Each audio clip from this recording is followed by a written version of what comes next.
Hello and welcome to MFront Training. Today's session we're going to cover digital registration using Docusign.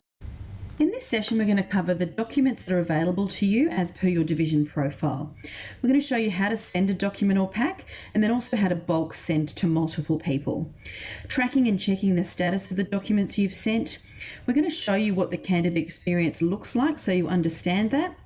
How you can verify and save to MFront or reject and remove items or packs, how to void or cancel a document or pack, and where to find all the documents that you've sent at a branch level or at an individual level. In order to send a pack or document from the system, you'll need to visit the ribbon menu and click on Send e-Documents. This opens up a supplementary window, and you can see this is broken down into document packs and a further tab for documents. Under document packs, you'll only have available to you those packs that are relevant to your division, and under documents, you'll have a full listing of all of the registration style documents available within the system. As the system will automatically send an email directly to the candidate once you click Send on the e-Documents area, you do need to make sure that the candidate's email address is up to date. Should you need to change this, just make sure you either click in here and update, hitting Save before you exit, or run the Manage. Let's first take a look at how we'd send out a pack. A pack is a pre-packaged set of documents that you can send out to a candidate. In an ideal world, you're sending this out once you've had a phone screening conversation with the candidate before they come in for their interview. So this is really to help speed up the process and make it far more efficient for you. So in the Document Packs tab, you'd simply put a tick next to the pack that you wish to send. You can see here that there's a really short, sharp description of the types of documents that appear in this particular pack. If you want more information about all of the documents that appear in each of those packs, a full list of those is available on the user guide. When you've chosen the right pack, hit Send and Close in the ribbon menu. That has automatically sent an email through to the candidate asking them to complete the registration. As part of the Docusign process, once a candidate has completed the pack or documents you've sent them, you will receive an email to notify you of this. If at any time you want to check on the status of those documents, you can do this via the Document tab. You'll notice in the ribbon menu you have an item or action called Manage e-Documents. Click on this and scroll down to the bottom of the page and you'll see you've got an e-document tracking section, and this will actually show you by pack or document that you have sent out, and you'll be able to view in the column here of status where that's at. We've created a full listing for you on the screen of all the various statuses that are available to you, and these are also outlined in the user pack. As the consultant, it's really important to think about the candidate experience when we are using a tool like Docusign. You want to make sure that you fully brief your candidate prior to sending them the email, because the email is relatively generic. What you need to be really mindful of is that they may, depending on the pack or document that you've sent them, need to provide things like their ID, work rights, qualifications, or bank details, so they'll probably need to have those to hand. Also probably need to think about the level of comfort with technology for the candidate that you're speaking to, and that they may find it easier if they have to attach multiple documents to be sitting in front of a laptop or a PC as opposed to using a mobile device. Ultimately, by briefing your candidates well, you're going to be able to save yourself valuable time when the candidate comes in for interview face-to-face. Now I'm going to take a look at the candidate experience when they're working with Docusign. Because you've sent them the email using the Send e-Documents activity in MFront, this is the email that they will receive. You can see they've got a button here to click Review Document, and that's going to open up a web page for them, which is going to ask them to complete the document process. The first thing the candidate is going to need to do is actually read and agree to the electronic records and signature disclosure. You can see here they've been provided a tick box for this, and this has been completely signed off by our legal team. So clicking that will open up the button to continue. You'll now see that they're given full access to the document that they need to complete, document and or pack. Anything that is highlighted in red is mandatory, so they will need to complete this. You'll note that some of the information already exists on this, and that has basically come through from the MFront system. So the candidate can obviously verify that, or they can update that. So let's just say in the instance here that this candidate no longer lives at this particular address, we might update this as the candidate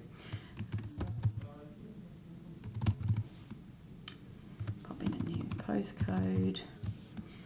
And then that will then in turn, when we come back and receive this back from the candidate, as the consultant, you'll be required to verify that, and that will automatically update MFront for you. So you can already see the huge time saving and efficiencies that this type of product is going to provide to you. As we move down, you'll see that there are options at certain points for a candidate to upload documents. So they can do this by clicking yes. And you'll need to click this little icon here that looks like a paper clip. I'm going to take you out and let you follow what you need to do. And I'm going to choose this work right documents here and attach that into the system. Okay, and I'm done. Then they would simply go and complete the remainder of this document. The final thing that I think is really important to mention here is this signatory. So basically this is an electronic signature. There's lots of really funky things that they can do, like going and changing the style so it maybe looks a little bit more like their actual signature, but ultimately this is now making this a legally binding document by the fact that they are providing an electronic signature.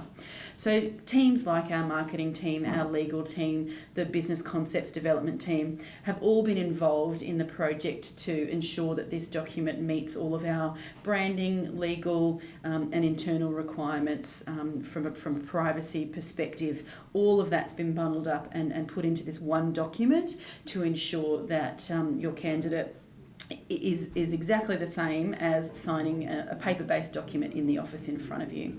So they'd simply need to hit adopt and sign to finish this document. Once your candidate has completed the document or pack that you sent through to them, you as the person who sent the pack. Now, it's important to note here that that is whomever in MFront has run that activity. So if you've got reception or administration helping you out, or if it was a resourcer, that's the person who's going to get the notification.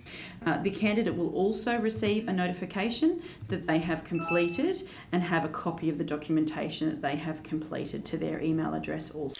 We've recently added the functionality whereby you can send multiple document packs through to multiple candidates at the one time. Traditionally, you might have done this on a one-to-one basis. This is now available on the applicant list screen of your order.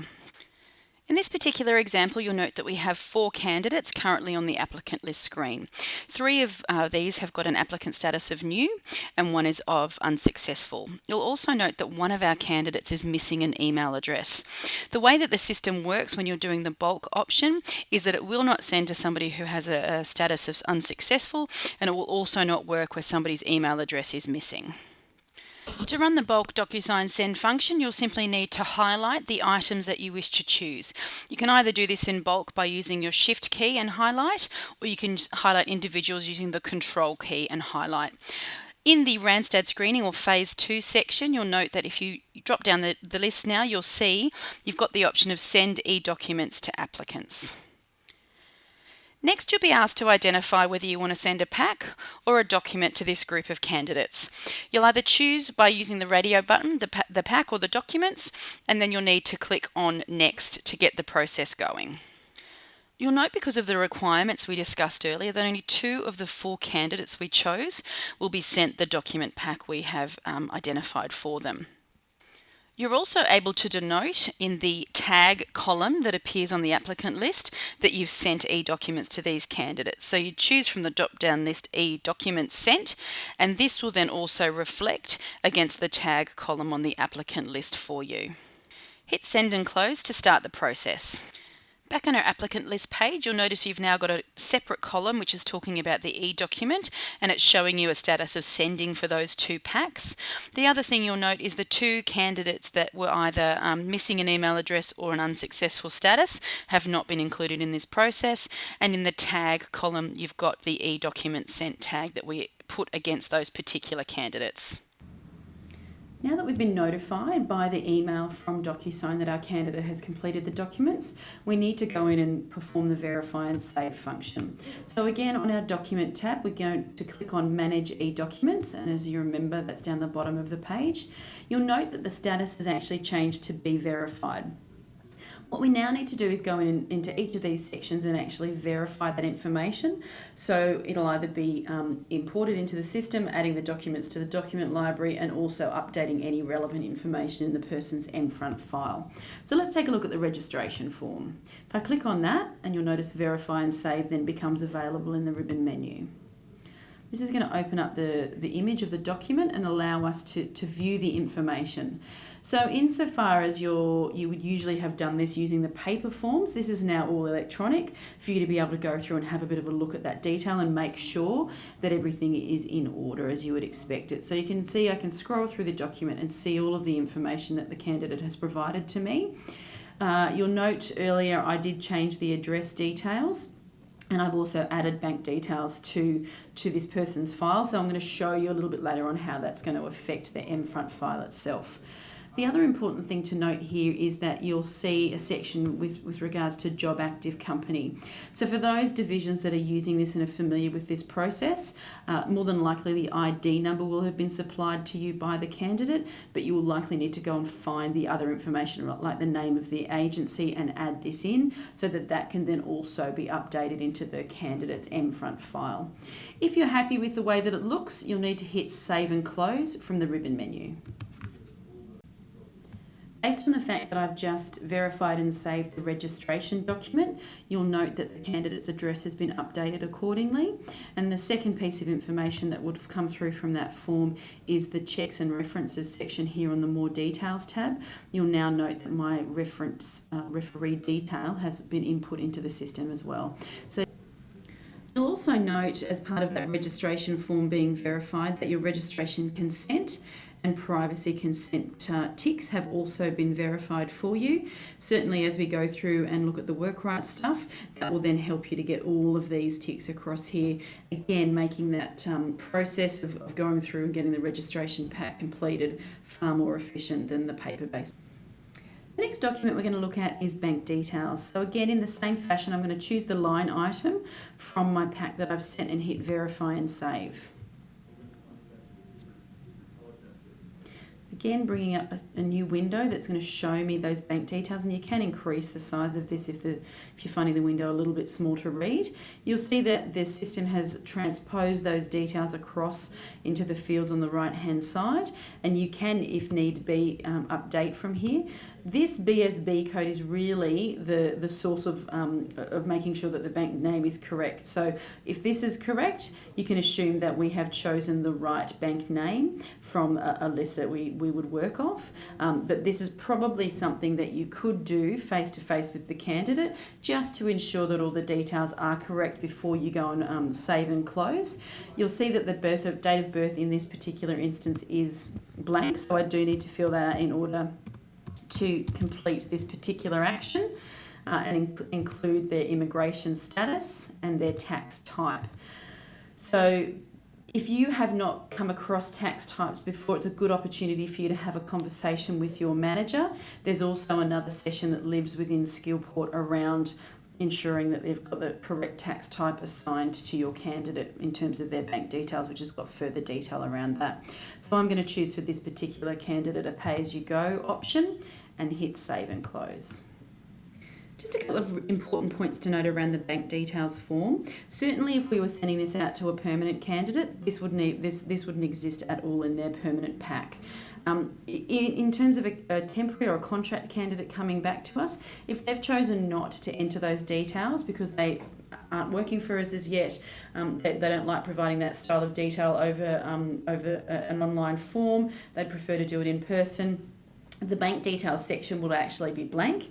So what you would therefore do is click this Verify and Save and choose to reject that document, not hit Save Save and Close. So need to just obviously use your common sense and make sure that you don't want multiple documents sitting here waiting to be verified. If there's nothing in the document and it's blank, you're typically going to be choosing to reject that particular line item. As with our registration document, by verifying and saving those bank details, it's actually created the employee tab for us because this was a new candidate record. You can see here it's updated all of that information, including the immigration status, date of birth and tax type, and input those bank details for you. Every time you verify a document, it will also save a copy of that document into a folder. Now, most of these are going to auto-save. Some of them will require you to denote which folder you wish them to go into. In this particular case, both our registration document and the bank details form document have landed in this registration folder here. Now we're going to take a look at some of the attachments. So you note here that the type is showing me that this is in particular an attachment. So this is likely something to verify one of the tick boxes or the yes/no boxes that the candidate has noted down on their forms. And we need to basically tell the system where to save these particular pieces of information. So I'm looking here at a work right documents and I want to click on verify and save. Okay, so that's probably not what we're expecting to see in terms of a work right document. So it looks like the candidate has in fact attached something that's irrelevant for me. So if they've inadvertently attached something that is not relevant, like this particular instance of a photograph, we would certainly just go and reject this. If it is relevant to us, but they've maybe named it incorrectly, you can choose to go and choose a document folder and document category. In this instance, I'm going to reject, and I'll show you another document that we can go through and you can see some of those categories for document folder and category.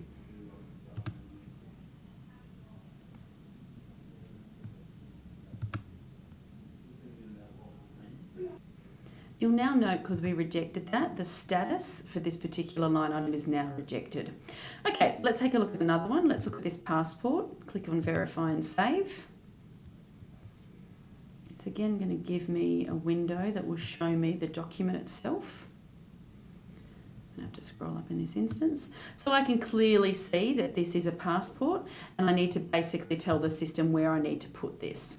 So for me, this is an piece of identification, and then I need to give it a category. So you can see you've got a drop-down list there that you choose. This is something that you do need to verify in person, so you will need to have the original cited. So more than likely something that you're going to be doing during or just after the interview has happened face-to-face. So I'm going to say yes in this instance. In the instance where you've got an Australian citizen or a New Zealand citizen and they wouldn't require a supplementary visa to be able to work in Australia, we can go ahead and say, yep, this is also the candidate's work right document. I can clearly see here that this person is a British citizen, so we would actually have to say no in this instance because I would need a supplementary piece of identification or to be able to see a copy of that visa in order to be able to put that against the candidate's file as well. So we've completed this action and we're going to save and close. Had we said in the instance where it was an Australian or New Zealand citizen that this particular piece of information was also the candidate's work right document, you'll notice that you get 4 more fields that you need to fill out. So it's going to ask you to fill out their country. So I'm going to choose Australia in this instance. Again, their citizenship country, visa type is not relevant, and visa expiry is not relevant in this particular case. So we're going to hit save and close. What that's then done for us is on the overview tab of the candidates page, it has updated with a tick your work right check tick box and then also entered the information with regards to citizenship country, etc. So you can see really quickly you're getting through and getting all of that information updated into the system for. The final verify and save option I want to show you is that of a degree or a qualification. So you'll see here a supplementary attachment. Again, we're going to click on verify and save.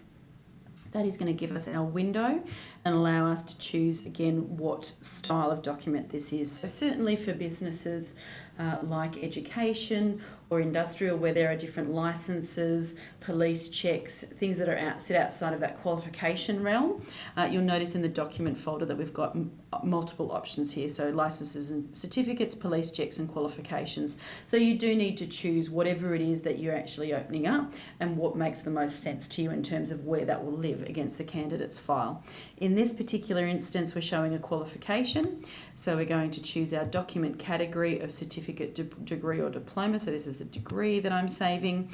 And then, beg your pardon, that's not saving degree. I'm going to choose degree. And then we're going to hit save and close. So again, what that's going to do for us is in our document library, in the qualifications folder, it's saved a copy of that for us. Should you have inadvertently sent an incorrect document or a candidate no longer wishes to register with Randstad, you are able to void the pack for them, which basically means that it will be deleted.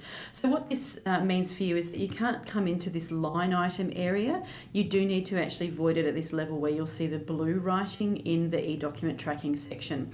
So whether it's a single document or a pack like the one below here, I can actually choose to then void the pack, and it will ask me to confirm if that's what I wish to do. The other things to note are that should you send a pack out to a candidate and there might be a little bit of lead time perhaps before they come in for an interview, they do only have 14 days in which to complete that particular document or pack. Every 3 days they'll receive reminder emails, and on the 13th day they'll receive a warning to let them know that the next day the pack will be voided. So again, in that preparation time when you're talking to your candidate, if they are not coming in for a couple of weeks, important to let them know that they do need to be relatively swift in getting those completed for you. In order to view a full list of all the documents or packs that you've sent out, in the My List section, in the navigation pane on the left-hand side, you'll see Sent e-documents under My Lists. So this basically opens up and shows you, based on all the candidates that you might have sent these packs or documents out to, and you can see things like the status, the type of documents that you've sent to them, and what that's looking like as a whole. The other option you've got available to you is to show Branch e-documents.